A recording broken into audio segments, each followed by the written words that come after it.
TNPSC சார்ந்த ஒரு question பார்த்துடலாங்க. சரி, வாக்குப்பதிவுக்கு இன்னும் 12 நாட்கள் இருக்குது. சரிங்களா, இன்றைக்கானது வந்து பார்த்தீங்கன்னா ஒரு அப்டேட்டுங்க. சி விஜில் என்ற ஆப் மூலம் புகார் அளிக்கலாம் அப்படின்னு சொல்லிட்டு கொடுத்துருக்காங்க. சி விஜில் ஆப் மூலம். சி விஜில் அப்படின்னா கண்டினியூஸ் விஜிலன்ஸ். கண்டினியூஸ் விஜிலன்ஸ் இதுதான் வந்து பார்த்தீங்கன்னா சி ஆப்பு.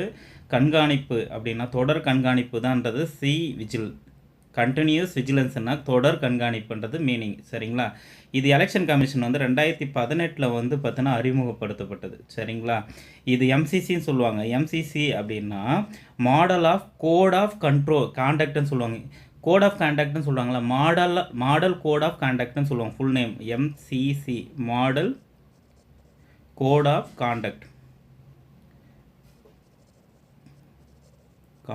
சரிங்களா, இது வந்து பார்த்தீங்கன்னா 100 மினிட்ஸு, ஒவ்வொரு புகார் அளிக்கப்பட்ட 100 நிமிஷத்தில் அதன் மீது நடவடிக்கை எடுக்கணும். 100 நிமிஷத்துலேயே நடவடிக்கை எடுத்துனுங்க, மினிட்ஸில். சரிங்களா, இது வந்து பார்த்தீங்கன்னா இந்த ஆப்போடைய முக்கிய இது. சரிங்களா, இது தொழில்நுட்பம் வந்து ஜிஐஎஸ், ஜாகிரபிக்கல் இன்ஃபர்மேஷன் சிஸ்டம். இதன் மூலயமா வந்து பார்த்தீங்கன்னா இடம் தானாகவே வந்து ஆட்டோமேஷனாக கண்டறியப்படும்.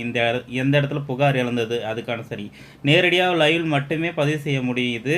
போலி புகார்களை தவிர்க்க இது வந்து உதவுகிறதுன்னு சொல்லியிருக்காங்க. சரி, ஆர்டிகல் 324ன்றது நம்மளுக்கு இந்திய தேர்தல் ஆணையம் பற்றி கூறும் அரசியலமைப்பு. சரிங்களா, ஓகே. இது சி விஜில் ஆப்ன்றது என்னன்றது பார்த்தோம். தேங்க்யூ. வீடியோ பிடிச்சிருந்தால் லைக் பண்ணுங்கள், சப்ஸ்கிரைப் பண்ணுங்கள் அண்ட் ஷேர் பண்ணுங்கள்.